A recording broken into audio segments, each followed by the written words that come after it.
Hello, everyone. Welcome to another episode. Today, we're joined by my good friend, Robert Wallace. Good to see you, man. What's going on?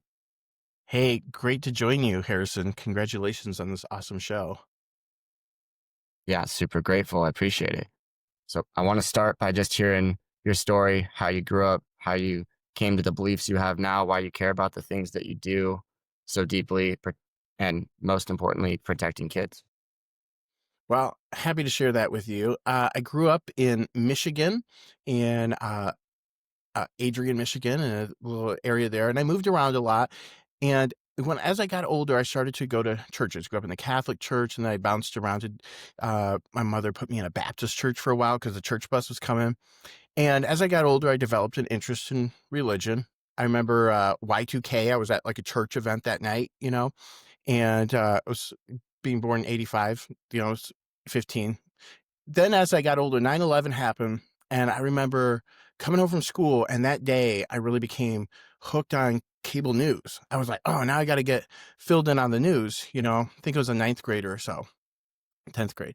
And then from there, I really developed an interest in politics and world events.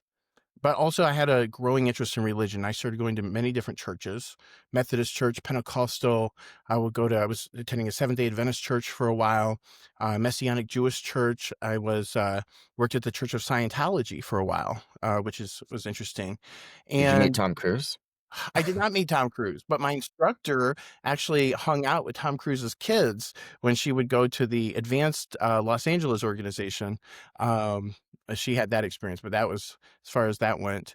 We had what was called a celebrity center in Dallas, which was demoted, and then they moved it over to the Ideal Org. And it was right at the time they were building this new Scientology church, and they put into the FedEx headquarters. They bought that. And right as they were transferring over, that's when they let me go. My mom always told me that if I had been kidnapped, the kidnappers would return me. That's what they did. Usually you have to escape Scientology. Yeah, yeah. Scientology had to escape Robert Wallace. Um, they told me actually that I could be a Scientologist and hold my other beliefs. And that's how I came into it, believing that. And then it turned out, yeah, that actually it's just not so. They were training me to be an auditor, and they needed to send me to Clearwater for that training. And then what had happened was on Friday nights, you had to do all these cleaning actions. Well, as a former Seventh Day Adventist, Messianic Jew, that was during the Sabbath, Friday, sundown, Saturday, sundown. So I had a religious confliction right off the bat. So all my time and training there that was supposed to culminate in me going to Flag, that's what they called their training center out in Clearwater, ended up falling to pieces when they found out they wouldn't be able to use me because I wouldn't be able to do that part of the program, which is necessary. I was there up to 80 hours a week, making sometimes $8, $10 for the whole Wow. week. From the time I wake up to the time I go to bed. I stayed with 6 other Scientologists in a 2-bedroom apartment. Just where my life had led and where I was, that's where we were, working for pennies. But we did get our free training, what people were paying tens of thousands of dollars for. That was like the trade-off. We're working at giving, it's our life, our religion, our hobby, all of that.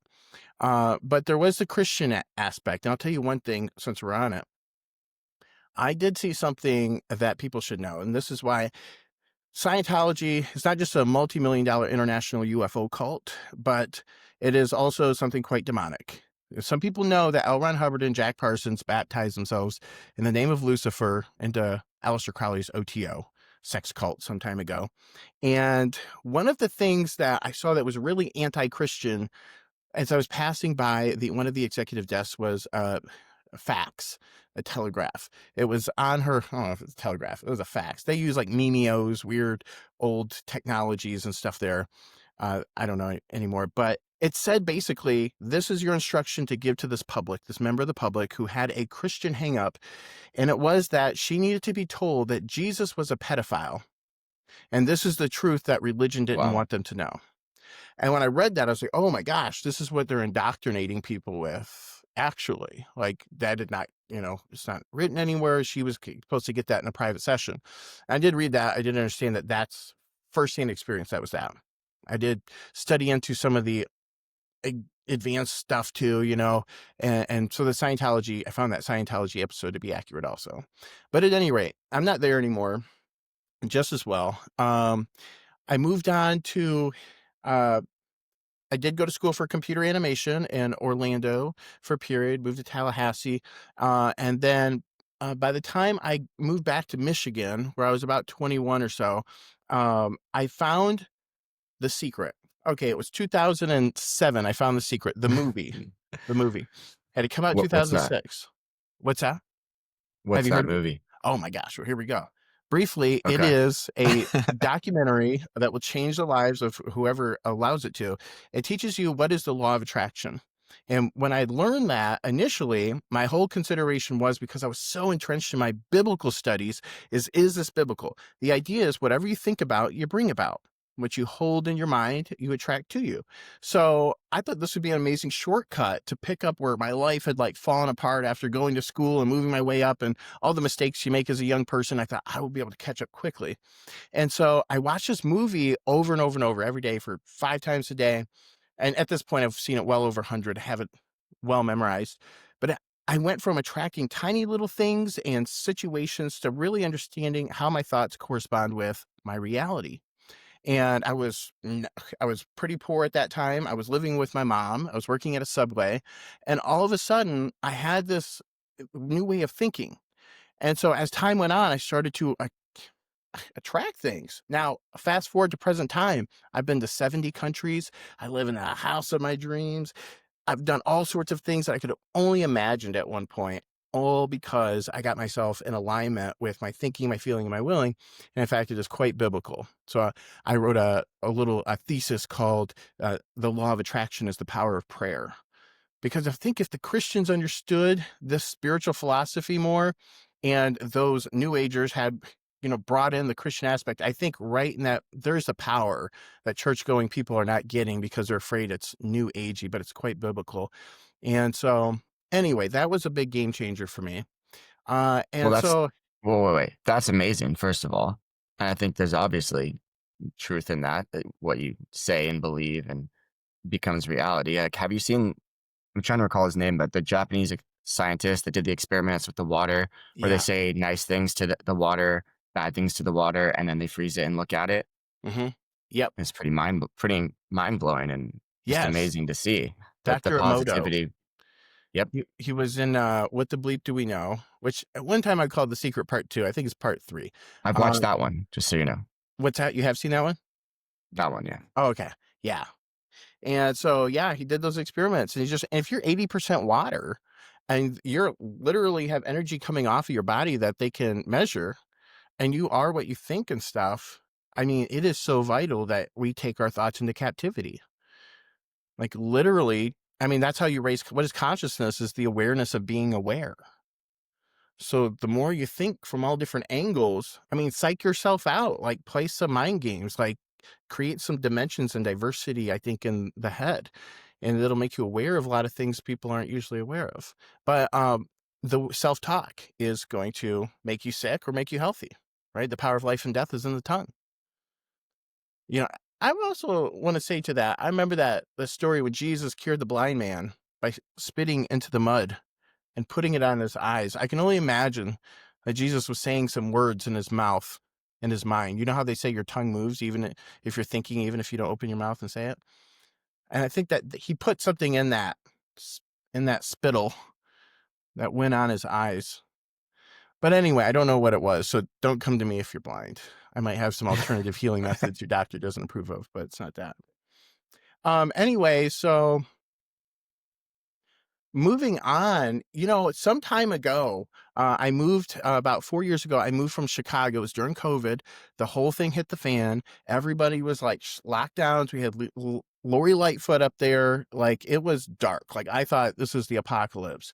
Just the dominating. I was like, oh my gosh, Chicago is such a dark place. And then the elections were happening, the 2020 elections being debated down here in Arizona. The audits were happening. It was a big thing in Maricopa County. Everybody was talking about it. My girl Carrie Lake was running, and I was just watching her every day. I was like, oh man, and for me, I didn't see Maricopa County as a corrupt place. The message I got was, look at all the patriots alive there. That's the most patriotic place. I'm gonna cry.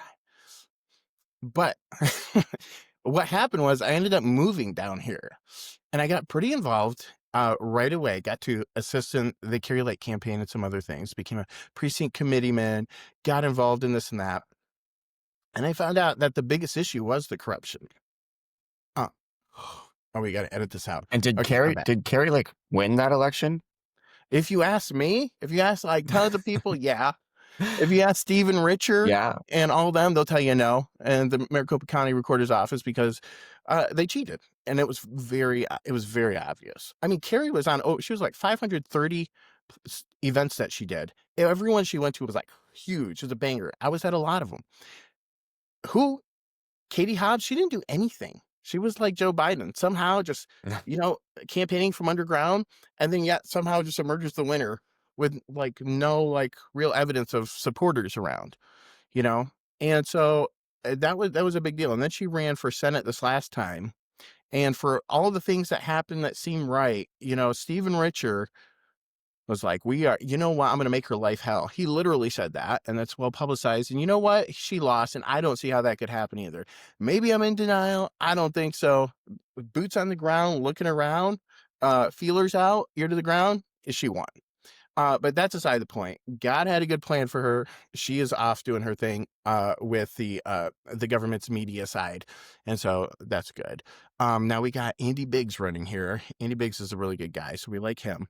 But anyway, so I moved down here and yeah, I got involved with all that. And then one day I'm on my computer and then what's this? Gays Against Groomers comes up. What is Gays Against Groomers? Oh my gosh, you're telling me there's these gays that are fighting against the indoctrination, sexualization, and medicalization of children being done in the name of LGBTQIA plus inclusiveness?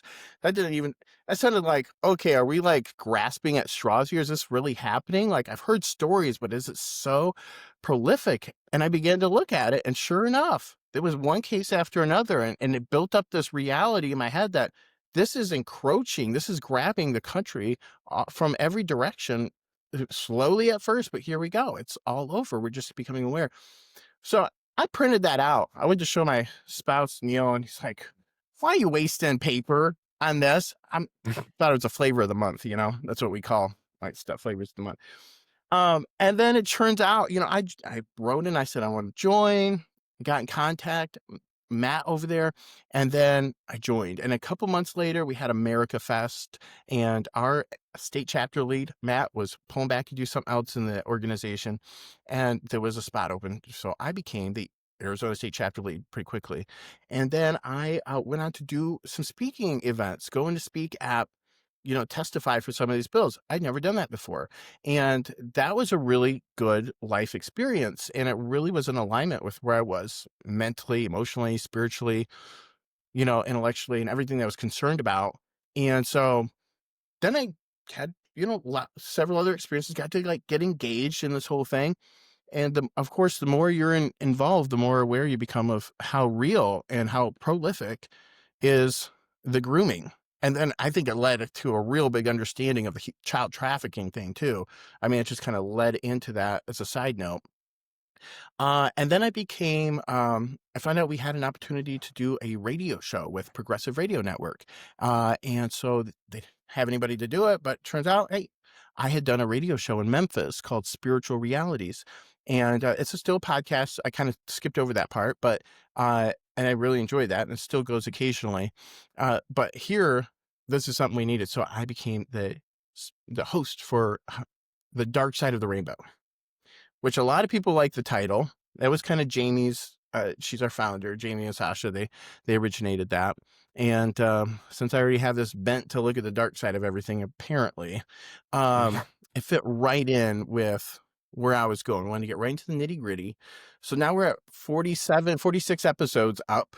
And it's been a year and like 4 months. And, it's been a really exciting process. We've talked to all kinds of activists. You've been on, all kinds of people, victims, doctors, attorneys, politicians, whatever, that are related to let's save the children and protect them from this evil agenda.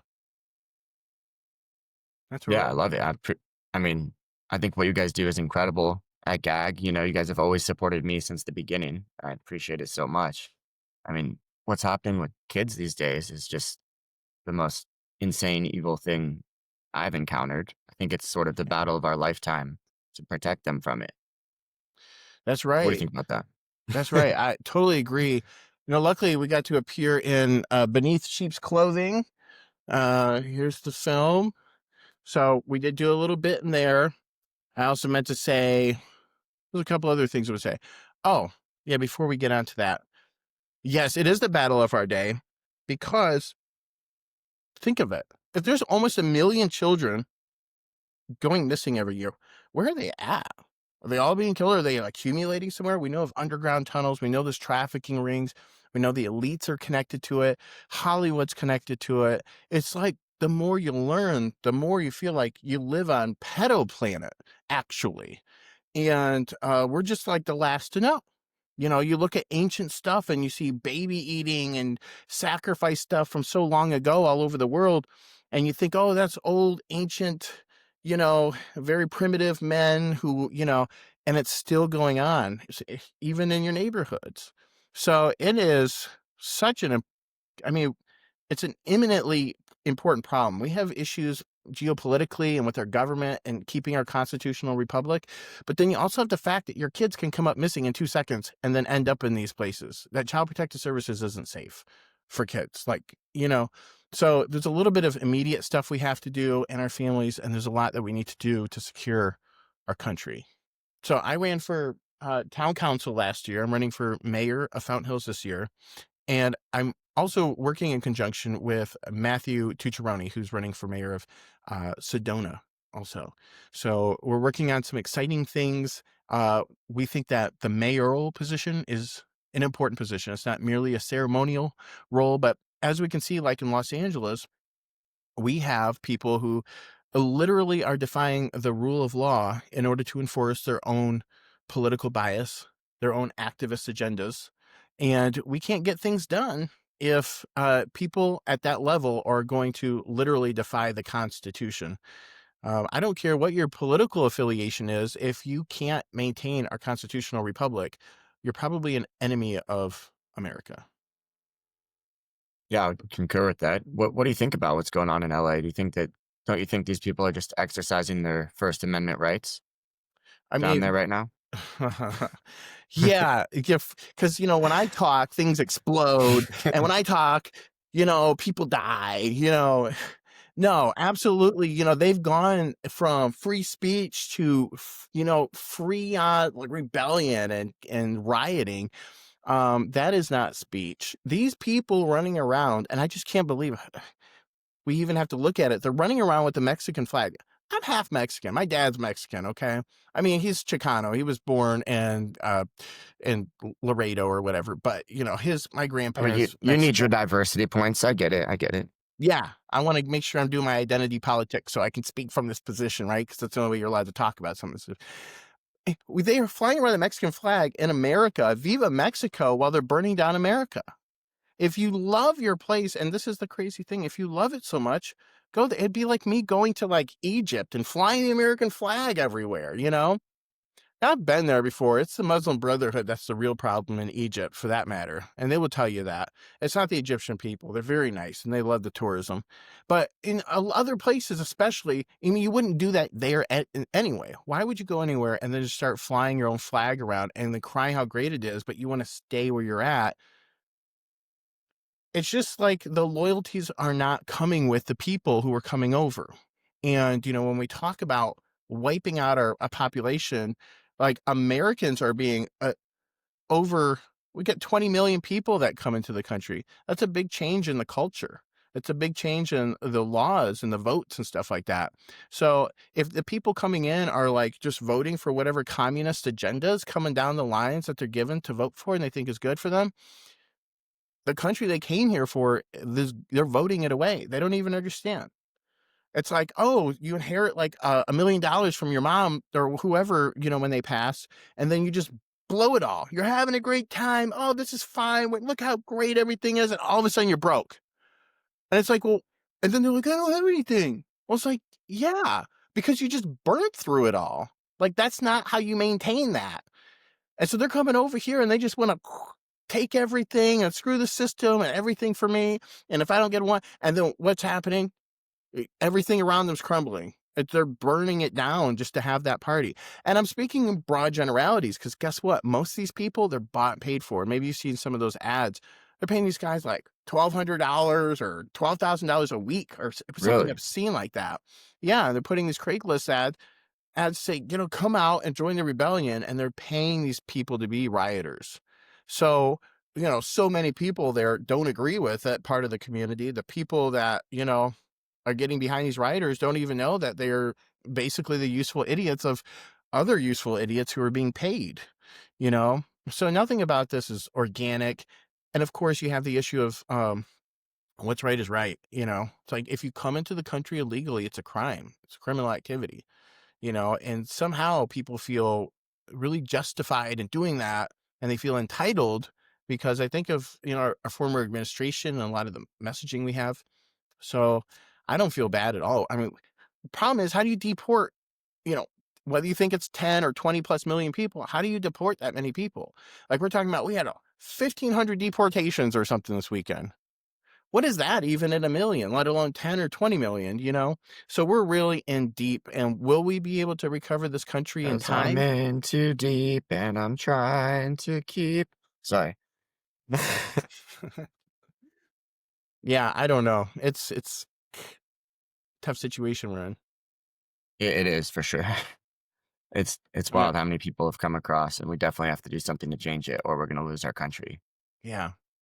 I think this mayoral situation is going to be an important thing too, because um, mayors on a local level, we're doing a lot with the senators, with the congressional members of our states at the state level too, but we don't think about the mayors too much at the state level. So I see changes coming down the road for that. I think we need to make them more important. I think people need to understand what mayors are capable of doing in terms of harming the community if they don't actually back up the law. They're not, I would think of them, oh, they determine whether the road gets fixed or not, you know? But here, at our town council, we had votes on masking laws during COVID. And so it does matter, what's happening on the local level. And as mayor, would you let them enforce things such as forcing people to put masks on? Absolutely. Absolutely freaking not.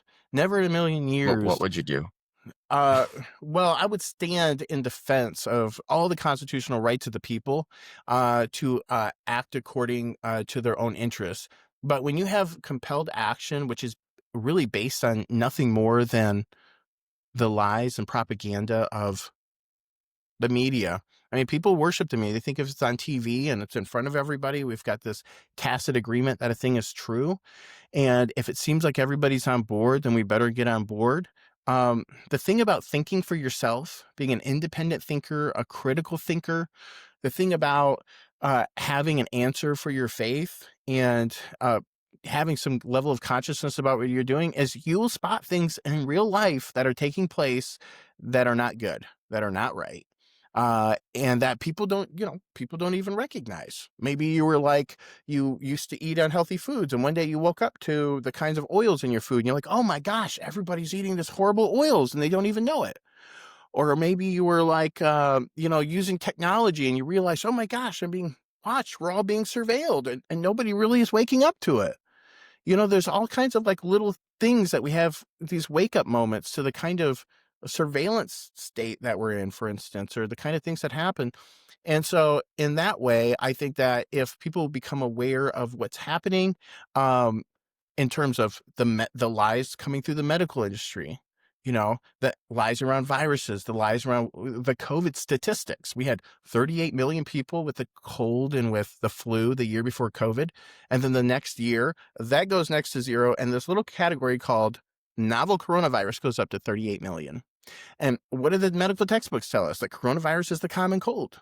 So what did they do? They rebranded the common cold. They fear mongered people with, they didn't call it the common cold. They called it COVID-19. And then they talked about all the deaths. Well, guess what? When people are sick, the common cold can kill them. So when you're talking about an average of up to 3+ comorbidities with every death, you're leaving out the fact that a gust of wind could knock a lot of these people over. Sometimes it's their time, as little as a cold. And now we're like, COVID's coming. So what does it do? pandemic got injected into everybody's arm during dress Did you rehearsal. get it? No, thank God. Good. And yes, we all fought our battles, and I'm sure we all had our battles at home. But never in a million years. I said they may as well kill me because that's what I think they're going, what it is. And I still feel that way, to be honest. So I'm glad, and I never would, because what's the point of you know, whatever. So, no, I did not.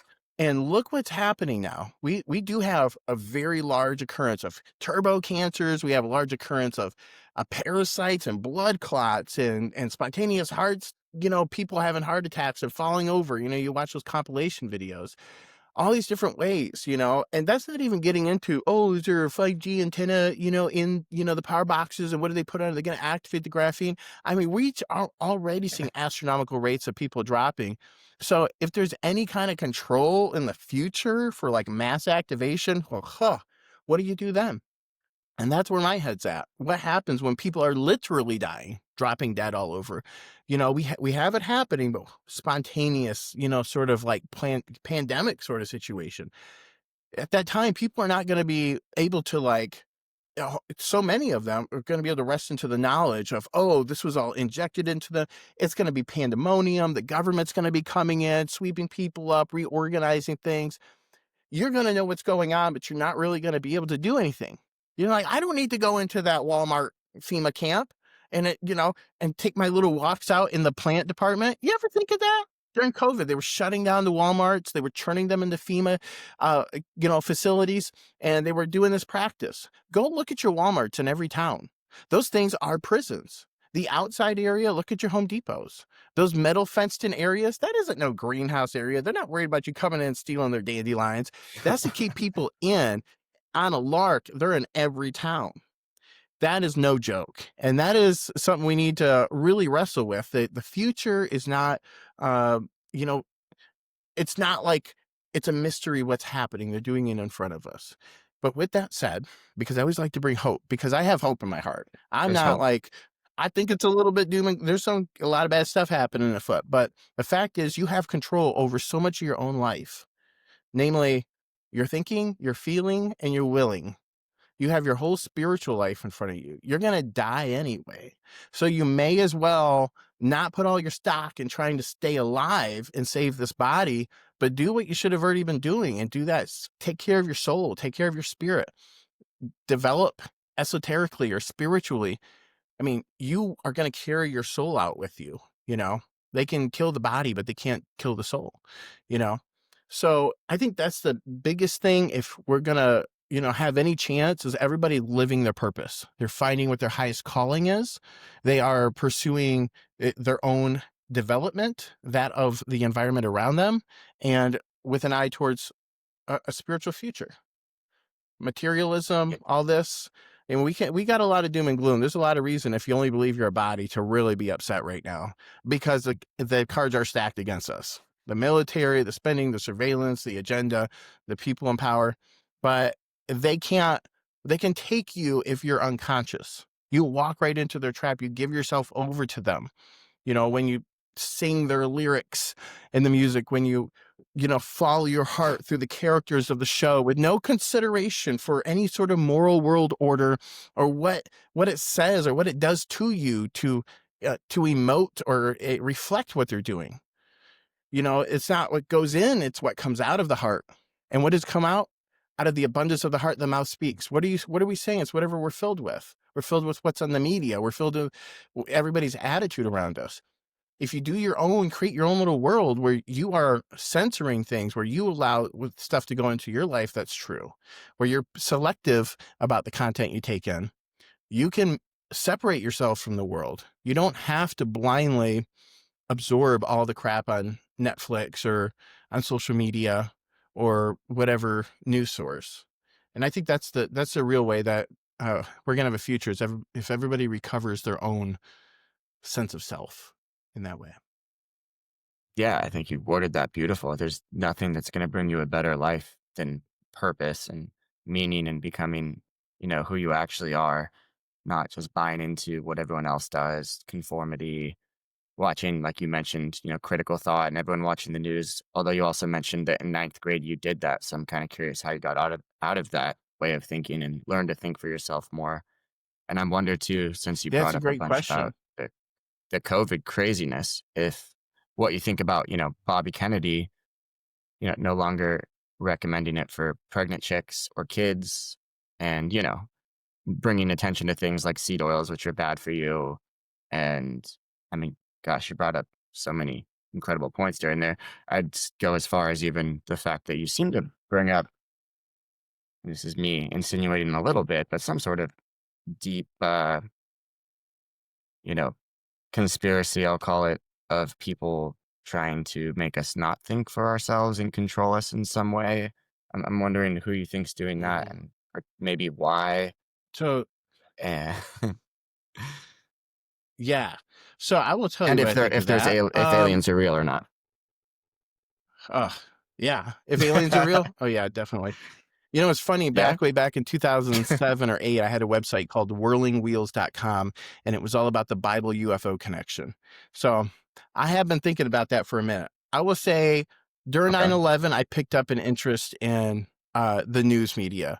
I think during COVID is when I really broke the spell when I saw that the lies that were coming through the media and the import of that and watching things fall apart, uh, how that misled so many people, that was misleading, they were constantly lying, and that really made me a sharp opponent of what they were doing. Maybe even when Trump was initially running, actually, that's really probably when I woke up. Maybe actually when Barack Obama won, that was another wake-up point. I thought I was supporting him, and the second he came out to walk on stage, he didn't even get to the microphone, and the whole revelation hit me. Oh my gosh, this guy cheated, and this is a terrible thing, and this isn't supposed to happen. I wanted him up until the second he was walking up to the microphone, and it hit me. The whole thing was a giant sham, and it was dangerous. So at different points, I had like moments of enlightenment in that way, I think. As far as Bobby Kennedy goes, that guy's awesome. Oh, look, we're on the methyl blue train. Okay. Oh, Uh, you're on the train. I've been thinking about trying oh, it. yeah. Yeah, I'm trying everything, there's the ivermectin, there's all this. The thing is, when it comes to all natural healing, this whole revelation of MAHA, okay, Make America Healthy Again, and what COVID did to take away our trust of the medical industrial complex, it taught us that there are very important fundamentals to life that we as a general population did not know. We didn't know the effects of parasites in our body were the cause of so many real issues that we blamed on other things like cancers and tumors and all kinds of conditions. You have parasites in the blood, parasites in your intestines, it could be in the brain. And so actually detoxifying yourself of that. I mean, I grew up with a lot of animals and we had to give them dewormers and they would poop out worms and you're like, oh, but you don't think that people really have that issue until you watch a series of doctors talk about what they're pulling out of people and how regularly they are doing that. So, with that said, I think it's great that, he just got rid of the entire uh COVID investigation board, research board or whatever. He wiped all these people off. Fantastic. Um Everybody, the Pfizer, these people knew what they were doing. That's why they said we went like 75 years to give the evidence. So I don't understand how these people are walking around. I really wish everybody was locked up that had to do what they had any sort of anything to gain during that time. So many people have died and are going to as a result of those lies. As far as who I think is behind all this, in my humble opinion, I think I'm with a truckload of other people who believe there's some sort of Bavarian Illuminati running around, some sort of brotherhood, elite banking elites. Is it Klaus Schwab? Is it reptiles behind the scenes? Look, we don't wrestle against flesh and blood, but against powers and principalities and high places, dark powers and principalities. When these people who, whether you believe in spirituality or you believe in the occult or you believe in their little evil gods or not, they do. And when you see the actions and the things they're doing, sacrificing, okay, whatever, to Moloch or whomever, okay, or Baal, you saw, uh, uh what's that brand? Balenciaga? Oh, And then yeah, they had that's all it. the child and then they had the misspell and the one with Baal, and Siaga. Baal is the other demonic god. They sacrifice the children too. So And all these the people, children being sacrificed to gender ideology. Go on. that's This is good. that's a great point because they really are being sacrificed. Think about it. The Bible says that whoever has their genitals mutilated can't enter into the kingdom. It says that. What are we doing to children when we literally give them transgender surgeries?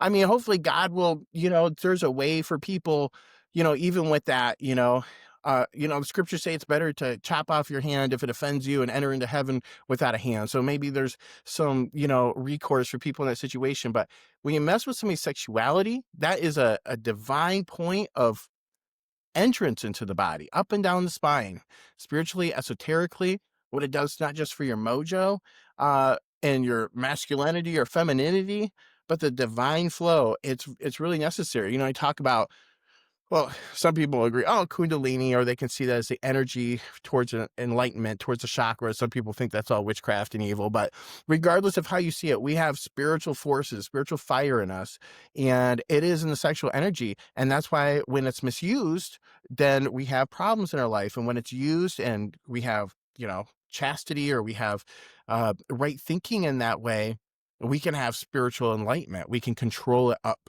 the shashuma into the activate your third eye. Okay. But so I think that's my big thing. You're injecting people with something, especially all the other things that calcify the pineal gland. That's a gland center of your brain. It's known as your third eye. From there, you perceive color, depth. You have your birthing. You have a bunch of it fled your system at birth, out of the pineal, metabolized by the body. Your near-death experiences, when you see your life flash before you, that's dimethyltryptamine, DMT, coming out of your pineal gland. When you have visions through meditation uh, and dreams at night. So this is actually a biochemical your body produces that gives you the natural, psychedelic, spiritual, esoteric, mystical visions of saints, prophets, seers. That's the goal of religion. It's the point of what we're supposed to be seeking out, is the kingdom of heaven. Seek ye first the kingdom of God and his righteousness, and all things will be added unto you. So if we can't get to that enlightenment, I remember a big quote that came during the AstraZeneca trials. This woman said, "Oh my God, they killed God. They killed God," after she had her vaccination. And now they're finding that everybody who's been vaccinated, their pineal glands are calcified. If that woman was already in tune with the divine spirit, the Christ in her, if she was already perceiving etheric and astral forces or spiritual higher forces in her meditative life, and all of that vanished, her entire spiritual life completely vanished before her, God became invisible. I mean, it's really giving Mark of the Beast vibes. Talk about forehead mark and sealed and owned by the devil. What a terrible situation. So being vaccinated and not even being able to pursue that, if by the grace of God you could find the faith, blessed is he who sees and believes, but even more blessed is him who does not see and who believes. It doesn't matter if you're vaccinated, if you can't even get your body there, they're committing a crime. And, the scriptures say that because they have not attained unto a love of the truth, I've sent them a strong delusion that they should believe a lie. This entire world who is saying, I'll take this experimental injection for this thing that has no statistical relevance or necessity, and we don't know the results, and I'm being forced to do this. And if I operated out of fear, that's the problem. There is no fear in love because fear has to do with punishment. He who fears has not been made perfect in love. So it comes back down to our spiritual life. Do you have a spiritual foundation that's going to protect you from the lies of the world, that's going to make you feel empowered enough to stand against all that pressure? Because if not, you're going to easily fold. People have already folded. They're folding. They're scared, but we have to be our own captain. So that's what the patriotic thing has really done for me. It said, it's taken the religious life and it's made it more practical, made it more concrete, because now I'm applying it to the way I see the world, the government, how society should work, and not just having an airy fairy conception of spirituality. Yeah, that's incredible, really. I think courage is the most important virtue by far. So having the courage to go against the narrative or against what everyone else is doing or question things seems to be lacking. But I feel a growing momentum and shift towards courage and truth and goodness and not going along with the media narrative or social media narrative, Hollywood narrative, people are starting to search and desire that basic sort of human truth to come back. Sort of like boys are boys and girls are girls. What do you think about that? Oh my gosh. XXXY. Yeah, it's fabulous. It's definitely the truth. People are, again, confronted by, there you go. Uh, Jennifer Say's brand, that's right.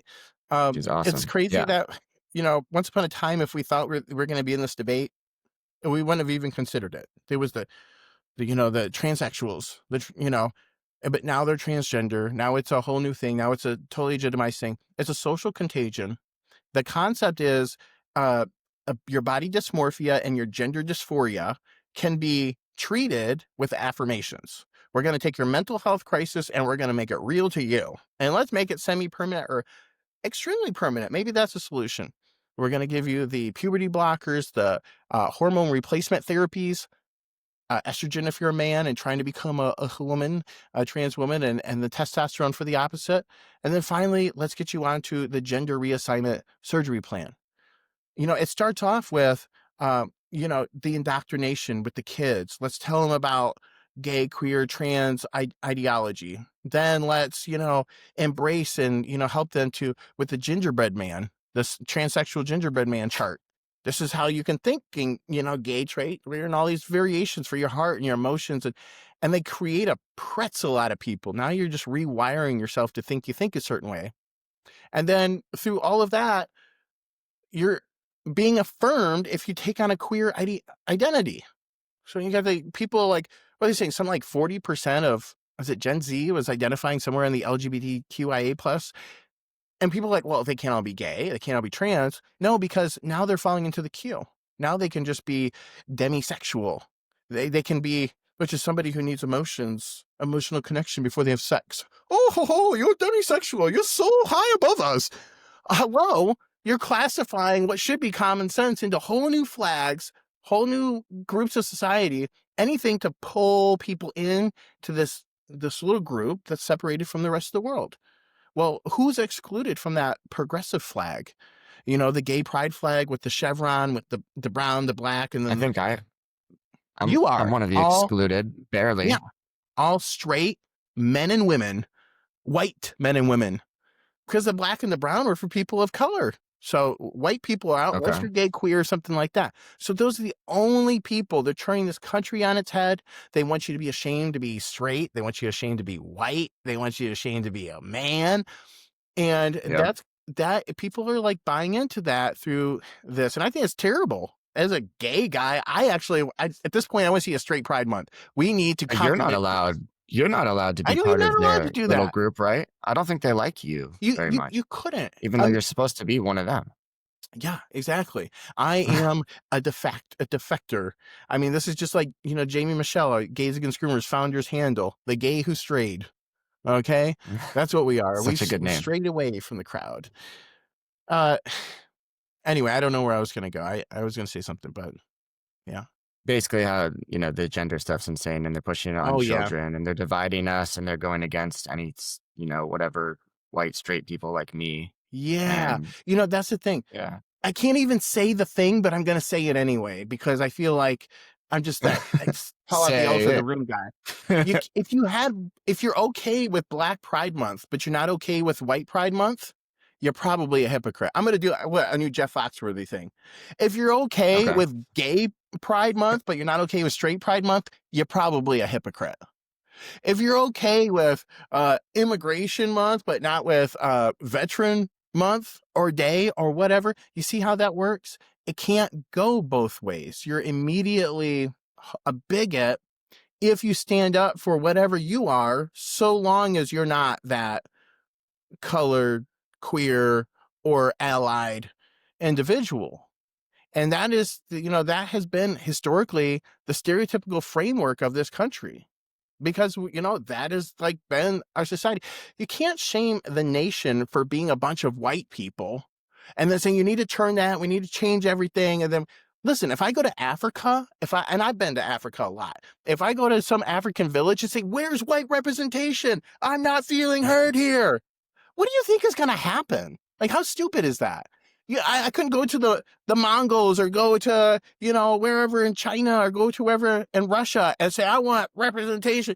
You know what? It's just here that you can say things with such entitlement with no regard for the rest of society and somehow be propped up and praised by the media.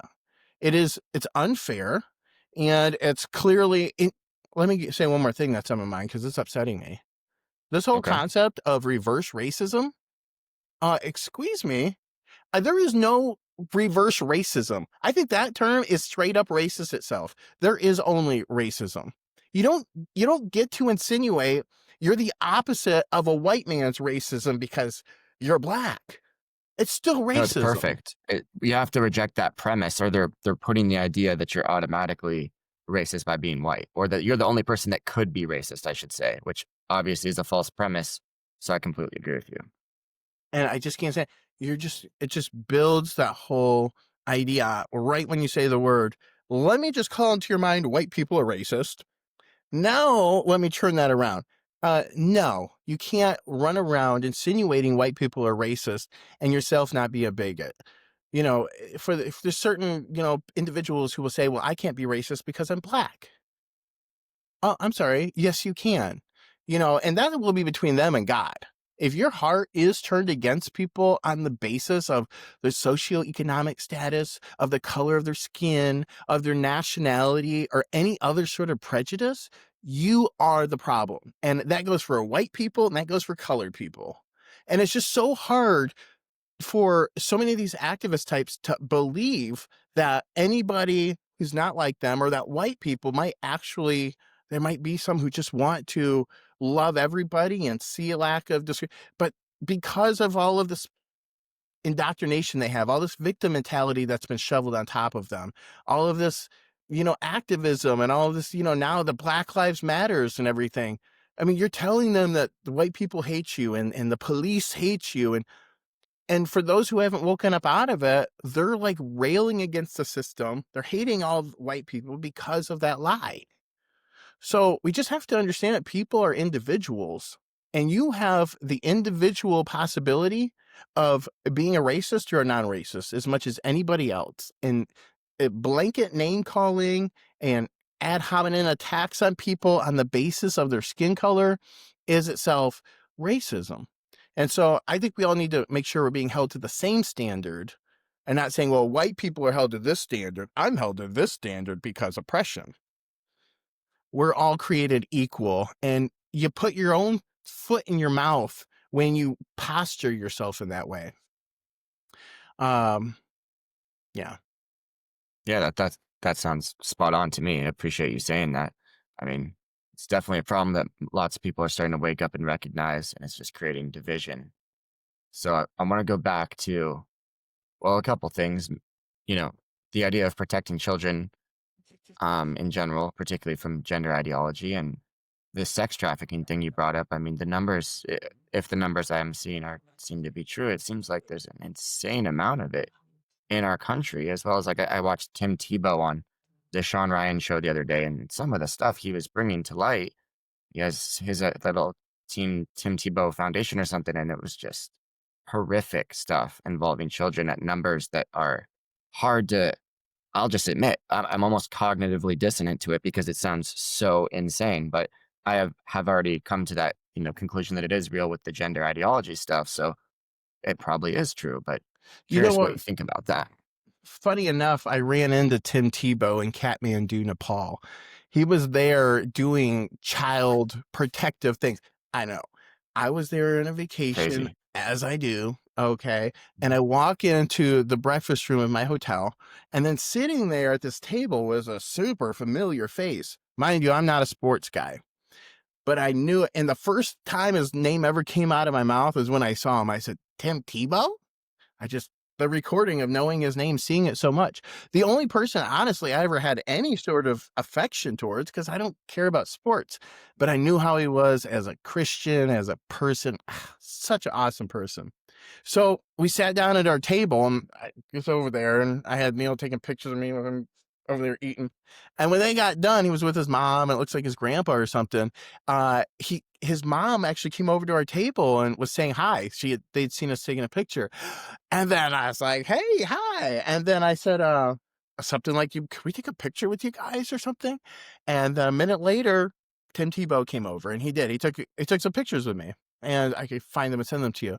And so that was an unexpected thing, but if anybody that I could possibly have half desired to have met, it was that guy. And I just can't believe what he does for kids. Total stand-up guy for sure. Remember For that sure. 316 Crazy thing that I that brought him happened? up and you happened to meet him. 316 was insane, dude. Yeah. He was like throwing 316 and running 316 yards, and all this stuff happened. I mean, 31.6 per catch or per attempt. Yeah, it was 316 million viewers or something, or 31.6. I mean, it was just out of this world coincidences yeah. all lined up. You could call it the law of attraction. I'm more inclined to see it as a divine providence, as a reflection of, God's working in his life. Me You too. know, One thing also I want to say before we talk about the trafficking again is I think we have a problem in this country, right up to the highest leaders, no matter if they're MAGA AF or not, with calling this country a democracy. We need to remember that we are a constitutional republic. We're What's the not, difference again? well, a democracy, which our founding fathers actually spoke against in our founding documents, is actually a government that's ruled more in the fashion of mob rule. That means if 51% of the people want to vote away your right to walk down the street or to have this or that, you can lose rights democratically in that way. In a constitutional Yeah. republic, you maintain your inalienable rights. The Constitution, the republic, that it gives you your rights that can't be taken away. They can't be voted away, no matter if everybody has a problem with it. So when we say that we're a democracy because we've all democratically elected a leader, at most you could say, oh, maybe we have democratically elected a leader, or we're a representative government, but that's not what makes a democracy. And so we, through a subtle subversion of our own speech, are giving away our inalienable rights just by disidentifying with the constitutional republic. So, on the way towards socialism and dictatorships, we have a constitutional republic, and then you can move closer with a democracy, and then you move closer towards with socialism, and it gets more oppressive from there. They'll say, "Oh, fascism's on the right and uh, whatever on the left," but at the end, total control of the people, autocracy of or whatever you want to call it. That the power goes to a small amount of people when the people are malleable and they can start voting each other's rights away. And like first they came for my thing, your thing, and I didn't say anything. Then they came for it and I didn't say anything. Then they came for mine and they got me. Okay, that is how Kind you of can. like people are, yeah, kind of like the gender ideology thing. No one's has the courage to speak up about it until it happens to their nephew or their Right. kid or their whatever. Yeah. Exactly. So I just want to put that out there. It matters The what we founders do. the founders were totally against it. They had observed the French, and that's what they based it off of. They didn't want 51% to vote to kill the other 49%. It's just wild stuff that people And are still pretending that we're a democracy. and look what came out of the French Revolutionism, atheism. What is the Statue of Liberty? A lot of people don't realize that is Lucifer. Isn't it like a robot that walks? Not just what? Yeah, it's a Lucifer? transformer. It's a transformer, Yeah, it's a transformer, I think, is Rick hundreds and of Morty years or old, South Park. waiting to activate and start smashing New Yorkers. Um, This is a depiction of Lucifer, and it goes back to ancient art and depictions where we have the chain around the foot broken of this liberty. That concept, there's a tie with Luciferianism and this whole liberty concept. The Statue of Liberty, it's quite a study, and it can mostly be explained in pictures. So if you want to go and do a little study in the Statue of Liberty and just type in Lucifer and find out what are the connections that people have made between the two, you might find that our country is not so innocently founded. There are aspects of our esoteric past that we should be aware of. Um, that said, I'm gonna say it's the greatest country in the world. Um, but we all have our individual responsibilities to make this, keep a republic. It's a republic if you can keep it, Benjamin Franklin said. So, regardless of those things, am I saying we should take the Statue of Liberty down? Probably, actually, now I think about it. That if that's true, I'm sorry. And I how think would you take it down? well, Blow it first up? first What we'd would have be to your educate the way public of on doing this because this would be a very it? controversial.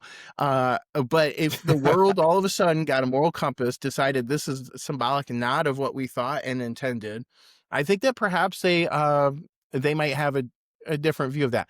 Look what happened with all of the pulling down of the statues of our founding fathers. All they had to say is they owned slaves. Guess what? Everybody already knew that. They've known it all this time. And one day somebody brought something to light. Oh, now they see it differently. Maybe it could be like that. If the Statue of Liberty was merely a lady, which it actually appears to be an androgynous man, as it turns out, based on its founding origins, I don't know. Like a Um, like a tranny? yeah, that's exactly what it is. It's a man that we call So it's a Lady symbolism. Liberty. I It's have it's what started this gender ideology madness, You know basically. what? I did not expect us to go here because I hadn't even thinking about I didn't this. But no, no that is idea, so but right on. We have Lady MAGA, who is a drag queen that supports the MAGA movement. I think Lady MAGA. Okay, listen, okay, that's what it is.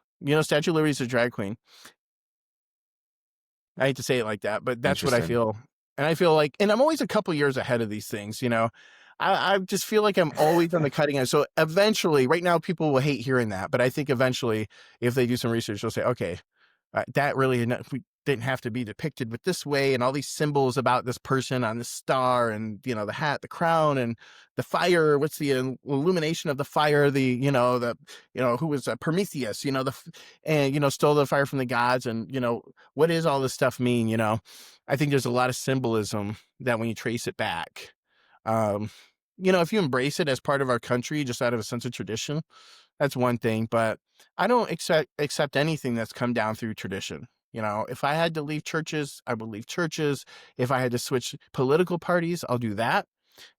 Any kind of affiliation or whatever, as truth unfurls itself and everyday truth is coming out if you're seeking it. So who knows Yeah, where we'll be next year? Next year. yeah. I mean, I'm open to it. That is definitely interesting. I'd love to learn more about it. I do want to go back though to sex trafficking of children Yeah. and what you think about Epstein and Epstein's Island. Or I don't know if you're probably, I just assume you are familiar with the Franklin scandal would be another one. Uh, But I'll give you my yeah, Epstein take, I, but I think it's pretty mind blowing to normal people that that's literally a thing and that's undeniable. That's pretty hard for people to accept. I mean, we thought we had a Weinstein, sex scandal in Hollywood and the Me Too thing. Uh, but then you start looking at Epstein, you start looking at the P. Diddy thing. P. Okay, Diddy. the P. Diddy is another thing. There's sex trafficking going on there. But the Epstein thing, this is the prolific child trafficking ring in particular. Here we have a guy whose house is kind of like that Disney house. You see it on the picture of the Ellen show. Maybe you've seen videos where it's like, oh, there's like connections between this island and some of pop and areas of pop culture. It's like kind of celebrated. You saw the Nickelodeon logo, it has the blotches that look like little St. James Island, his island, it's just you think it's just a blob of ooze or something. I don't know. It's fitting that description. We find out Nickelodeon actually means in Latin, Nickelodio, I don't care about God. I grew up calling my brother Nickelodeon. His name is Nick. And that's what we watched. But every time we were saying that, you don't think about it. But now as you watch their programming, you're like, oh, they got Drag Queen on Blue's Clues and all this gay stuff everywhere. And actually, they don't care about God. Watch every single program on there. Like, it is just like the cartoons, the kids. I mean, That they don't. documentary was creepy too. What's that? That documentary on the Nickelodeon Kid Oh, yeah. Stars Mm-hmm. was definitely Yeah, the producer. eye-opening. So, as far as Epstein goes, we see this connections with Mossad, the Israeli intelligence agency. We see that there is an undercover operation. Okay, well, let's get you on a sex tape. You know, what do they say? I was just watching a video early of a specialist explaining the first thing they do is they find the weakness of the man. Is it sex? Is it drugs? Is it money? Then they fulfill that. Then they say, I just need you to do me a favor, just a little favor here and there. And they start slowly having them compromise their beliefs. And then now they got that over their head. Now they get them to do bigger things. Or what? They're going to either take away the supplies that they're giving them, the girls, the sex, or the money, or, well, the girls, sex, same thing, money, drugs, whatever. Or on the other hand, we're going to show everybody all those videos that we have of you. Remember at that party? Remember how you felt a little wonky and before you knew it, you were doing bad things in front of a camera? We got that. So, Well, Pam Bondi said there's tens of thousands of videos or something like that. yeah, she And did. Kash Patel was just on Rogan, and he said that he hasn't seen crazy videos like that yet. Yeah, that's really disturbing. And that Epstein did kill himself as far as the evidence that he has seen And Dan shows. Bongino went down that road too. Makes me wonder what kind of 6-foot lizard he got in front of him and shook him up, because these guys were warriors last time I checked, and now they're coming out with their tail between the legs, denying what everybody and their mother knows is true. They said they didn't have videos. The cameras weren't working, but now they have cameras showing that nobody went in there. You know, the biggest thing that I've noticed is just like Osama bin Laden before they caught him, they were kind of, the media was training you. They were like, hey, there's fake Osama bin Laden videos and there's real ones. Here's the impersonators. You can tell by the beard or the chin or the ears or the eyes. And then all of a sudden, I think it was one fine December day or something, they said, we got Osama bin Laden. And they show us pictures of this dead body. And I'm looking at it, fresh from like really like studying those two types. And I was like, that's not the real Osama bin Laden. And I thought it was really weird because they just showed us back and forth within that week, the differences. But then they send that body out to sea and they burn it up. Oh, there goes the evidence. And then 6 out of the 7 SEAL team 6 die. Was it SEAL team 6, SEAL team 7? I forget.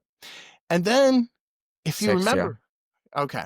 And then if you remember Bowling for Columbine, that Michael Moore film, and I don't want to talk anything more about Michael Moore because he's outrageous at this point, but that film showed that the United States government had sent the bin Ladens out of the country.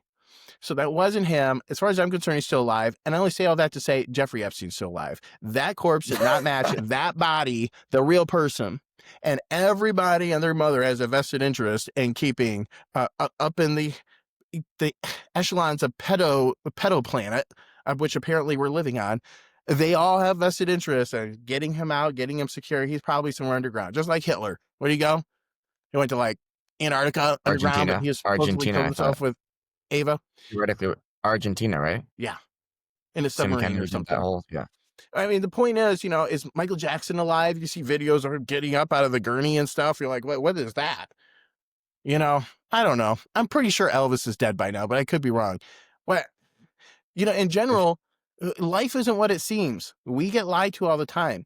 We see AI now doing impersonating deep fakes. We see the effects of Hollywood style makeup and how people can be in masks. We see our leaders seemingly in masks, not matching, their skins coming on, weird, you know, things Did you see that happening. video where the CIA chick goes into President, like, Clinton or someone? It was, like, 30 years ago too, and the masks were already that good that the CIA chick tricked him completely, and that was what they had 30 years ago, was Yes, masks. exactly. Yeah. We are so far. Everything we even see now is like 30-year-old, 40-year-old technology. Imagine what is being used on us right this second. And we know our emotions are being manipulated courtesy of AI. We know they have technology right in our screens to flicker and to control our emotions. I mean, these are just patents that have fallen through the cracks, CIA or government patents that, we're aware of. And here we're still there. We're still in this position where we're 1984ing ourselves. We're putting, the Google hubs all around our houses. We find out the Wi-Fi can see through walls and they can actually create visualizations of people walking around. I mean, That's I'm not, creepy. yeah, there's just so much to be aware of all around you. Nothing about your life isn't infused with some kind of agenda, either toward taking your health or taking your freedom or your security or your privacy. And it's just simply for lack of belief. It's all of the skepticism towards, the so-called conspiracy theories. But I've only spoken of things that we know for a fact and that have evidence out there, so far as I can tell. Even with the Statue of Liberty thing, that's what's, you're just putting pieces that are sitting around on the table together and just looking at stuff long enough, and you find out that our history isn't what we thought it was. Have you seen that Tartarian stuff? All the old buildings during the Tartaria or whatever and the World Fair, all that. yeah, all the beautiful Yeah, yeah. architecture we had around this country It's and stuff. on it's it's at least allegedly on a lot of old maps and stuff too. Yeah. Yeah. I feel like we're missing like a beautiful piece of our history, and we're in these squared off buildings. The architecture does something negative to the soul. That's why when you go to Europe and you go through Italy or you go through France or wherever, where architecture was still embraced, and beauty and elegance, it has a much different effect on the people who live there than what we have through these squared off brown and black brick buildings on every corner, regardless of what it is. So, um, we need to bring innovation and beauty back to our architecture. I will say that. Okay. Innovation, beauty back. Get on it. That sounds positive. I do construction. I build things. I like the idea. Um, but Epstein and trafficking in general, uh, why do you think that that's such a prevalent thing? How do we destroy it?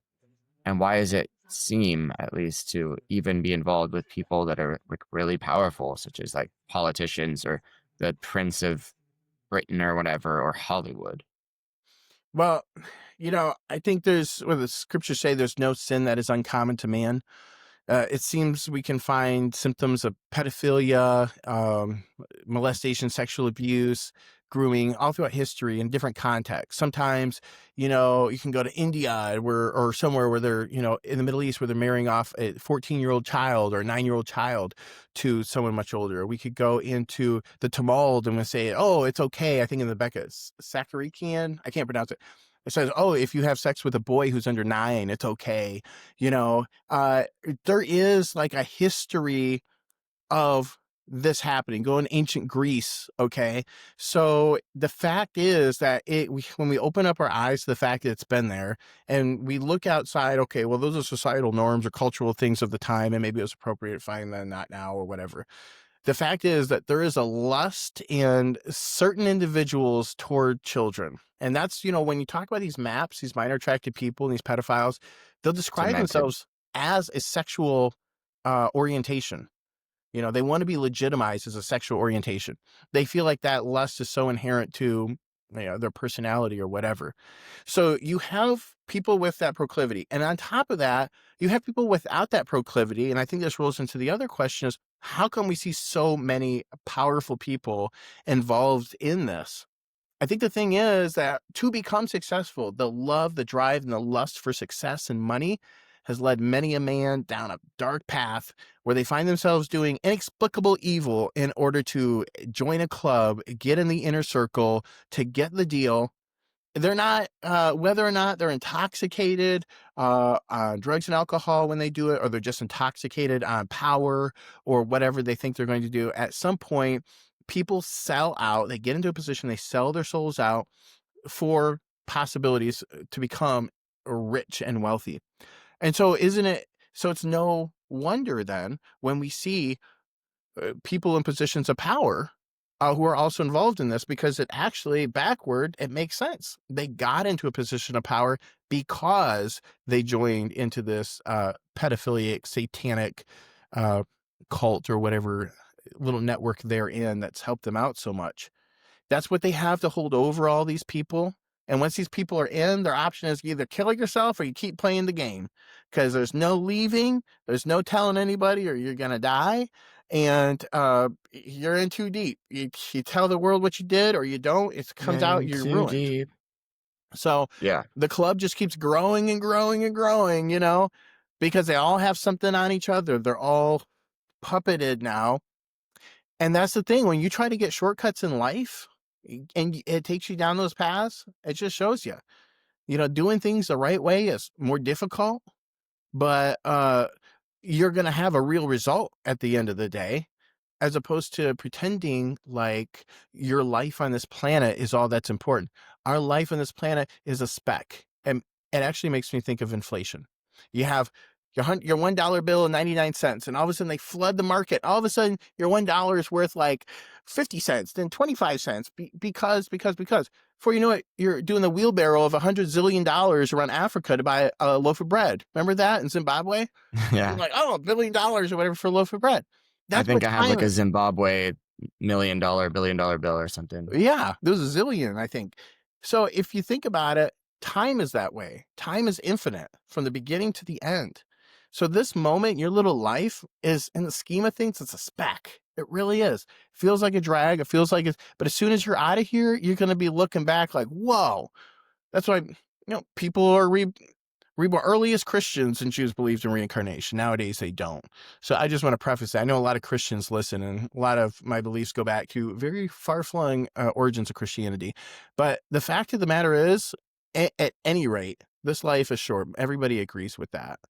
But when you sell yourself out for the short little life for some pleasures, like doing what they're damning their souls for a little time of money and riches and prosperity. And what does the scripture say? It's better for a man to have a millstone hung around his neck and to be cast into the ocean than that he should offend any of these little ones. So as far as I'm concerned, the battle is really a battle of temptations. It's a battle of an inner battle, because that's where these decisions are made. And these people are flunking that little decision because they think nobody can read my heart. Nobody knows what I did. Nobody can see my thoughts. What I did in secret is secret. They don't understand that it infects them. It irradiates from them. It changes them. God sees them. A trained clairvoyant could see them. Anybody who's got a radar of sorts can pick up on these things. It's not done in secret. You have marred yourself, and maybe damned yourself for something like that. And so, yeah, we have people, I think, who have fallen into that. Maybe people who've gone into it because they crave that in the first place. Others who sold themselves out for it. But in the end, who's at the top? Where are these children going? Who are they feeding? Is there really monsters underground? When we talk about aliens and stuff, biblically, we have angels and demons. Okay. I used to have a website called whirlingwheels.com way back in the day about the Bible UFO site, or Bible UFO connection. The fact is, what we call aliens cosmically are really interdimensional angels and demons that can, as apparitions, they can come in, they can come out of existence, manifest, materialize. People have Do you think that's experience. why we see like there's a brand new app? I'm forgetting the name, but we keep seeing like these people can basically channel UFOs, whatever that means and whatever that Yeah. is. And that they're do it. I mean, it's on video. It could all be fake, of course, but they seem to be channeling something, to be honest with you. Yeah, Dr. Stephen Greer and his Disclosure Project, Here's one. his Yep. CE5 protocol. Protocol. They're doing it. And I've had events. I once prayed to see an angel, and I had a UFO encounter. And then I was with a friend, and we were driving home from work, and I said, "What is that?" And there was a light circling a jet. She's like, "Oh my God." A week or so later, I had another experience. I was praying to see angels. And after church, one Sabbath from the Seventh-day Adventist Church in Jackson, Michigan, I was driving home with somebody and this passenger, and all these clouds in the sky were kind of weird shaped. They were kind of like lines and weird. And I was staring at it. I was like, these clouds look weird. She's like, oh yeah. And then I would watch, and they would start to shrink until all that was left was a ball of light. Slowly, they all just reduced into a ball of light. I said, look, Susan. She's like, oh my God. By the time we got out to this country house, there was clear sky and only 7 balls of light, broad daylight, noontime, right in front of us. I was crying. At that time, phone technology hadn't come as far. I didn't even have a picture phone or whatever. So that was like the thing that stung me the most, was not having that. But I did report it to MUFON. Okay, actually the first encounter, not the second one, I believe. Which is beside the point. The And Mutual UFO Network. how much mushrooms did you eat before the second one? No mushrooms, no I'm just intoxicants. messing with It was the purest I've ever Just messing been with you. coming out of church. Yeah, that's the funny thing. Totally sober. And so I sat there, and we stood in this woman's front yard as we waited for her to get home, me and Susan, because we got there early to her country house. And we stood there for minutes, and I'm just crying because I can't believe what I'm looking at. And I'm watching these lights move and go and reform formations. And I'm like, oh my God. But you know what? As soon as our friends started pulling in, they started pulling back into the distance and disappearing till they're all gone. And we said, "Oh my God, you're not going to believe what just happened." She's like, and we told her, she's like, "Oh, they're demons. I got them in a book over here." Now, whether or not she was right, they were evil and not good, that was up for debate, maybe because I didn't get a read on the character.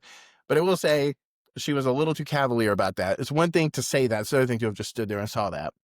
Um, with that said, there was one other thing that I thought would be interesting to bring up, but I can't remember what it is. So, I could ask you a couple things. I mean, okay, as the spokesperson for all the all the gays in America, um, what is Gays Against Groomers' mission well, and or goal your in general? intro there is highly contested. I think most of the gays would rather see me strung up than to be called a spokesperson of any sort because we're so diametrically opposed to the mainstream LGBTQIA plus agenda. And sadly, that's exactly what needs to be done. I'm not really into running around like, oh, I'm gay, I'm gay. I actually hate that. I have a lot of like personal feelings about that. But I'm in a position where I'm in an organization called Gays Against Groomers, and so the angle is, yes, we're gay identified for in terms of like identity politics, that's relevant in terms of speaking to what's happening. You see how the left is. Like, oh, if you're not black, you can't talk about black issues. And if you're not gay, you certainly can't have an opinion about gay issues.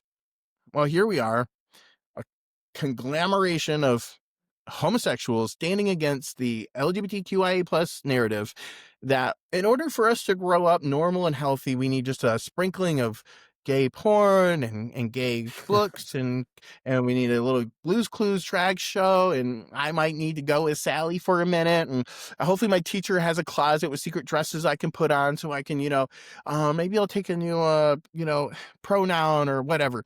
Listen, everything is put there to take advantage of uh, the influential tendencies of a child, their impressionable tendencies. I want to be Superman. I want to be SpongeBob. I want to be this or that. I want to be a pirate. You tell them, here's a world of color and glitter, and you can be a girl, and you can be this, and you can change like that. And that I would have identified as trans when I was young if I had grown up in that. I will tell you, I did identify as an asexual for a period of time. And that was when I was about 18, 19. I had issues with my own sexuality in particular. And you're like, oh, that's why you're against, gays now. No, there's a healthy way to approach your sexuality that does not involve uh, pushing yourself on the world in your sexuality. There is disgusting things within the gay community, just like there is in any other field of sexuality. So to say that it's all beautiful because it's gay, it's beautiful if I piss on your face on the Fulton Street Fair because, gay, gay rights, the fetishes that are being normalized, the sexualizing of the community, of the children, uh, of society in the name of acceptance. It's so terrible that there's so many men and women who won't stand up for it, who actually feel pressured under that. There are so many who are standing up for it. And most of the country is like enraged about it. That's why we have our current president. That's, because this is one of the biggest issues. People do hate it. But to think that there's still people out there who have allowed themselves to accept these things in the name of inclusion is one of the most bigoted things. Okay. Um, I want to use that whole reverse phobia thing. You know, they think that they're doing us a favor by embracing these things. I'm going to protect trans kids. Um, this is dastardly. You are erasing the gay community when you try to trans them all away. You are really playing God rather, when you start to uh, propagandize and support things like this, where kids are finding themselves in dresses and behaving. Listen, tradition can differ from different places, and a boy might want to wear a dress for a minute or whatever. But the permanent problem that's happening that's so prolific is you're putting injections in the kids and you're not telling the parents. And the kids are ordering stuff from influencers online and they're taking their little meds and you don't even know it. And they're forming a little coalition against you between the teachers and them. And people who have not had that happen, they tell the same story when it happens. You're like, oh my God, I didn't think it actually happened. I didn't think it happened to me. That's too late. And it's so sad that it has to get to that point, but they've so well covered their evil ways of taking in the kids that sometimes that's about the time you find out. Luckily, the people like you exist, and your mission, everything you're doing, your story, everything, Harrison, has been so pivotal to waking people up. Uh, and so I just want to say I appreciate that. I know Gays Against Groomers and all of our chat departments appreciate that. And but doing what I'm doing for Gays Against Groomers, the podcast host, is taught me a lot. It's also a great honor and a privilege to do the thing. But sadly, we have to keep existing. And I don't want us to have to exist because the point is that we get this problem under wraps. But so long as it does in any capacity, we're formed together, we're going to fight against it. We need more spurns, more thorns in the side of this ideology.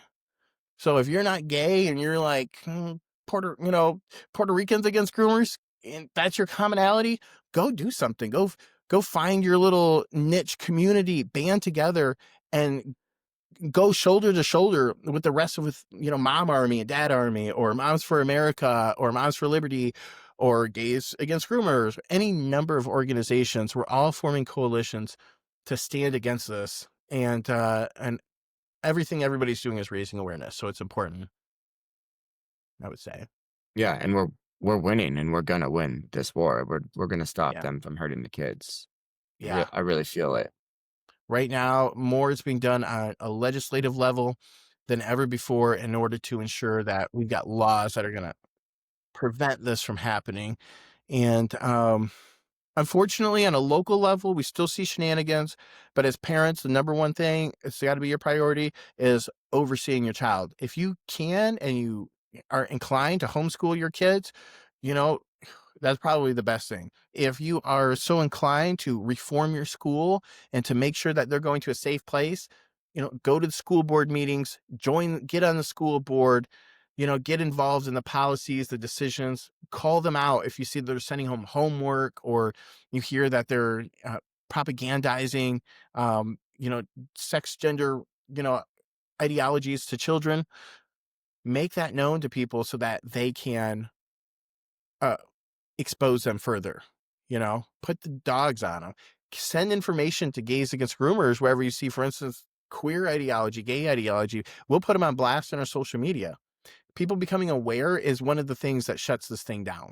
As soon as you shine the light, they go running around like roaches. We say there's kids, there should not be kids at that event. And what does the event happen? The whole event shuts down. The whole point was for kids. Can't have kids there, then what's the point? Quite telling. And all that's needed is for people to blast them, and not, Yeah. on social media, just. I knew what you meant. Yeah. You meant verbally. Verbally. Call them out. Correct. That's so everybody's participating. Don't think that you're seeing something that everybody's seen. If you're seeing a little weirdness, believe it or not, it's tempting just to ignore it because it's one of a trillion different things. Everyone sees it though, but is it being complicit? Why are so many people too afraid to speak up? Because if everyone just said what they believe, I think it's like an easy 90-10 issue. Yeah, that we agree on. I think maybe higher. Right. I think it's a matter of backbone, but even more than that, it's the kahunas. It's the what do they got? The the chutzpah. Okay. That drive, that mojo that makes a man competitive, that gives him the drive to climb the corporate ladder, that testosterone, that estrogen, that whatever, that gives you that strength, I think that can back. So you're your advocating courage. for everyone to take hormones and puberty blockers. Everybody should start taking tea tomorrow. I'm just messing and with just you. start weightlifting straight up. No, but actually, you know what? If everybody started to get healthy and they started to get clear in their health, and they started also developing themselves spiritually, their confidence would go up. Their courage or their natural drive and tenacity and courageousness would go up, and they would start speaking their mind. Right now, we're on stuff, so many oils and sugars and things that are keeping us down. So many narratives from the media that make us feel like there's no time to do anything but try to survive and from what little you can. You've got to become strong on the inside, because the problem is when you don't have that, as soon as you're surrounded by a bunch of people who disagree with you, you're scared. You don't want to be the one guy standing up, that one guy who stands up. You don't want to get bullied. You don't want to be shouted down by 100 or 1,000 people. You don't want to get beat up. And by the way, there's a time and a place, a safe way to share your beliefs. I wouldn't walk into an angry mob of leftists and start shouting your beliefs. They usually go to protests in dangerous places in twos or threes. But there are places that are safe ways for you to go and express your beliefs, and we should be able to do that. If we don't have a backbone, that's the thing. People don't have a backbone. They're too scared of peer pressure. What are my friends going to think? I'm going to lose my job.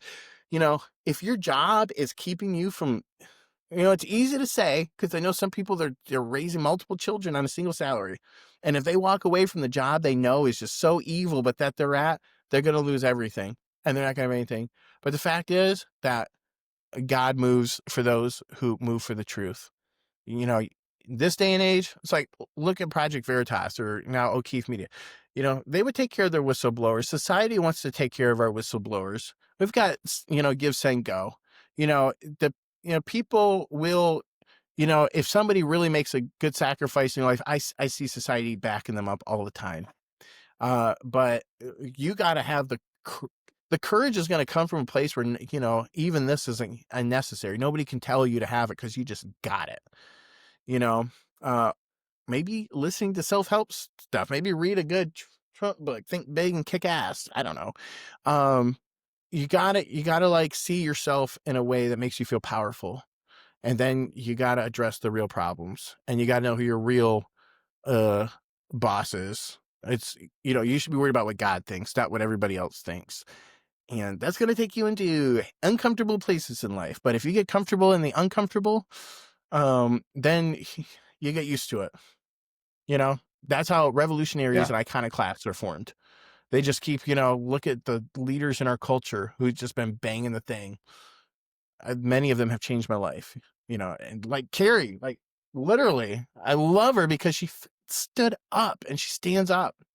She's a news reporter, whatever. She's a person that stood up. I would be feeling the same way about a janitor who does the thing, you know? Yeah. So, Yeah. Those are and I wise feel the words. same way about you. I feel the same way about you, Me. Harrison. Yeah. Yeah, I exactly. think I You're did doing what the, any normal dad would feel a duty to do, which would be to try I to see wish, their but son and be with him, protect him. yeah, that's your heart. I mean, That's the thing. yeah, that's. I don't like if I hear stories like, oh, there's like dads that just walk away or people don't care or whatever. I can't even comprehend it. It just doesn't make sense to me. It's never an option. It's good. I mean, I it's don't all get part of it. your life path. It's part of your purpose here. There's a lot more kids that have undergone trans ideology with dads we've Yeah. never heard from, and they can't come out one reason or another, you know? So you do stand out. You might think, oh, you're one of a bunch of people, or this is too commonsensical. That's how I felt about Gays Against Groomers. I'm like, this is too common sense. Like, is this really something that needs to be said? Is it kind of redundant? Like, duh, like, do we need a coalition? No. You have to come out. You have to be a speaker. You have to share your story. Put yourself on the line. I mean, you are a content creator like yourself, Harrison. Every time you go and you speak to an audience or you speak to a small group and you share that, you're creating a opportunity of content to move the story forward in real life. If people stop telling it and all we have are videos of 3 people in existence who have the story, everybody is able to make an inspired change locally by literally showing up to these group meetings and then telling their story. So, you know, Yeah. You really make a difference. And like you were saying a little bit ago, like your life, once you start to tell your story and speak the truth and be courageous, just opens up. God opens up your life in ways you wouldn't believe. It's incredible. you meet people along the way in this battle and this pathway that like yourself, and it's just something about it. It just feels like you're doing the right thing or you're where you're supposed to be or something along those lines Absolutely. of miracle frequency and God. Exactly. There's nothing like being in alignment with your purpose. And to do that, you have to know what your purpose is. You have to be in touch with your moral compass. You have to say, this is right, this is wrong, and I'm going to act according to my beliefs. When I give this man this thing, I'm actually going to have clean, happy thoughts in my head when I give it to him. I'm not just going to do a action of will one thing and think and feel another thing. I'm going to be congruent. I'm going to make sure that my thoughts are aligned with my feelings of what's right, and I feel correct about the right thoughts. And then I do the actions that align with those good feelings. And thinking, feeling, and willing. Okay, three very important concepts, and they make up the human being. And if they're not in alignment or they're disjointed, you will find yourself erring off the path. And so I think if you're always looking for your true north, you're going to run into a community, people like you, and tons of people that I run into that are just, wow, we all think the same way because we've all been led by one compass, truth. And that'll take us all through different paths and take us into communities together if you follow that. There's a concept I wanted to bring up. Rudolf Steiner, What's that? he founded something called the threefold social order. And I just want to show you his picture here. Oh, wait, let's see. I'm going to take out the notifications here. Hold on. There's a picture of Rudolf Steiner. Okay. Okay. Lived from 1891, I'm sorry, 1861 to 1925. And he founded something called anthroposophy, spiritual science, biodynamics for the agricultural field. He founded all kinds of things. But one thing that he also founded was something called the threefold social order. And this basically said that ideally society could or should be constructed to surround the spiritual, economic, and cultural lives of the society. That means instead of putting money or commerce or certain things ahead of others, that we remember that there's a spiritual component to man, according to the economic and the cultural side, the effects of what we produce mean something, and what we pay for something means something to the individual. So it is really, and it's something I think people might look up and might find interesting, the threefold social order. Adolf Hitler didn't like it, which some people might see as a really good thing. It advocates for putting the individual first. It's saying, don't try to buy something so cheaply and wonder why there's injustice in the world. Because for you to purchase something so cheaply, somebody had to make that and receive very little for what they made. The guy at the bottom of the totem pole is the guy who made it. And everybody in between is adding up their profit margin. When we go to buy things so cheaply in situations where people aren't being adequately remunerated for their labor, that's not to say you're buying a Versace bag is going to get that child who's paying 10 cents an hour more money. The same, but if we're conscious of where we're getting our things, if we're aware that people are going to make less or more based on what we're doing, and we have some role to play in that, we can create a better society. So there's a lot to be said on that. There's several books on that, but I just wanted to throw that out into society. The threefold social order. Look it up. Threefold social order. Yeah. Maybe another time we'll Okay. go into some depth, but I'm not here I, to reform the whole country. I'm not right now. Well, you know what I want to see? I want to see what everybody what? else wants, and that is our constitutional republic restored.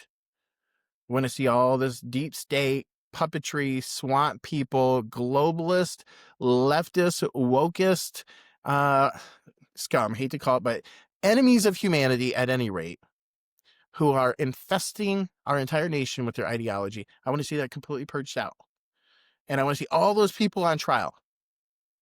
Dante Alighieri and his Inferno, the ninth circle of hell with Satan on there, was where all the politicians went, or all the traitors went. The worst part of hell was reserved for the people who betrayed their countrymen. We Yeah. used to hang people. There used to be a price for treason. Now it's order of the day. Oh, he did what?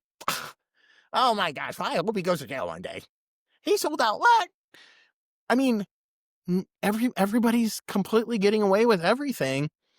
If there was law and order, a rule of law being maintained, if we'd actually prosecute and make people afraid to screw America again, you can figure out the abbreviation for that, then maybe people will stop doing it. But right now, you know what scares me? The deep state. You've got the three-letter agencies like CIA, NSA, FBI, and whoever else. They run their projects underground. The president comes on for just a few years at a time.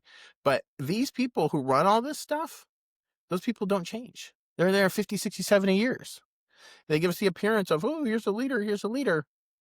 We need to get down and flush these people out, because these people are the ones that are compromised by the globalists, who are the ones who are on all these people coming through. Well, we're just a human farm. Get this, we're gonna harvest them. Animal Farm, yeah. Unfortunately, it's like that. So, who's given a president information? He's getting it through a series of vias, and hopefully the people that he's brought in are honestly telling him, hey, we're getting a block from this guy and the government. We need to stop it and change it. But then sometimes I get worried when we see things like Dan Bongino and Cash Patel coming out, swapping the story from the official story to what we already know to this other thing entirely. Whether or not they're compromised, like you said, Pam Bondi, where is the 10,000 videos she said that they were not redacting, they were tuning and making more clear and stuff like that? Where did that go? Where is it?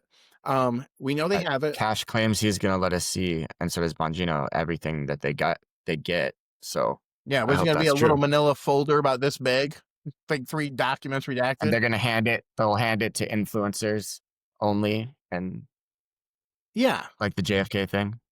I mean, and that's the thing. It's like in real life, you don't want child rape videos shown to the public.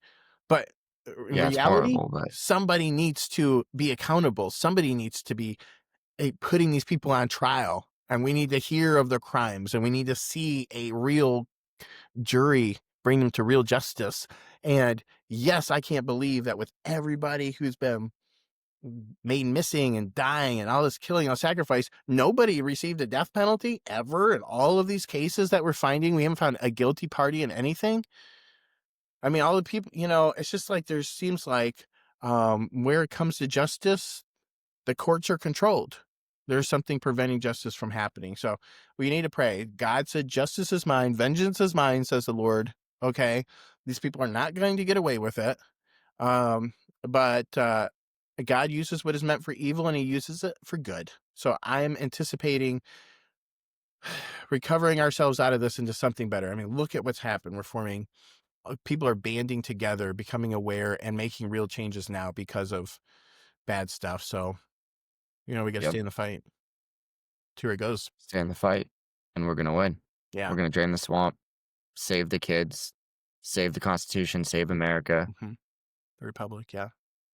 Yep. I think that's a perfect place to end it. Sounds good. Yeah. Yeah. Thank We you so covered it much for all. coming on, man. All right. Thanks, Harrison. I mean, you'll have to tell me more conspiracies next time too, but Oh, yeah. We got plenty of conspiracies. They're good. They're really grounded, guys. Okay. But another time, yeah, for sure. It was an honor to join you. thank you. Thank you. Oh, What? Harrison, while I'm at it, one last thing.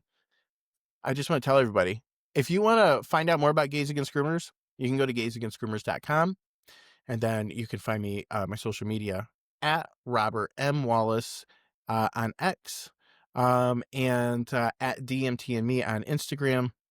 And so, I yeah, if you want to follow up on any of didn't this even know stuff, that. check out my X feed. It's ridiculous.